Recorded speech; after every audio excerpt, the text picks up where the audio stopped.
Hello friends, அனைவருக்கும் வணக்கம். 4 வயது மகனும் அவனுடைய அப்பாவும் ஒரு புதிய காரை துடைத்துக் கொண்டிருந்தார்கள். அப்பொழுது சிறுவன் ஒரு சிறு கல்லை எடுத்து காரின் கதவு பக்கத்தில் சுரண்டி கொண்டிருந்தான். சத்தத்தை கேட்ட அப்பாவுக்கு மிகுந்த கோபம் தலைக்கேறியது.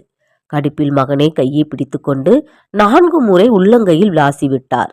அப்பொழுதுதான் கவனித்தார் அவர் அடித்தது ஸ்பானரை கொண்டு என்பதை. வழியில் துடித்த மகனை மருத்துவமனைக்கு தூக்கி கொண்டு ஓடினார். பல எலும்புகள் முறிந்து விட்டதால் இனி விரல்களை குணப்படுத்த முடியாது என்று மருத்துவர்கள் கைவிரித்து விட்டார்கள். மகன் வலி நிறைந்த கண்களுடன் அப்பாவை பார்த்து, அப்பா, என்னுடைய விரல்கள் திரும்ப வளர்ந்து விடும்லப்பா என்று கேட்டவுடன் கண்ணீருடன் மௌனமாக வெளியேறி வந்தார்.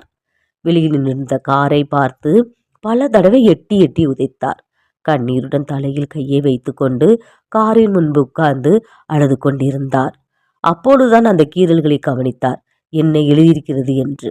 அந்த வாசகம், ஐ லவ் யூ அப்பா. மனிதர்களை பயன்படுத்துகிறோம், பொருள்களை நேசிக்கின்றோம். எப்பொழுதுதான் மனிதனை நேசித்து பொருள்களை பயன்படுத்த போகிறோமோ என்று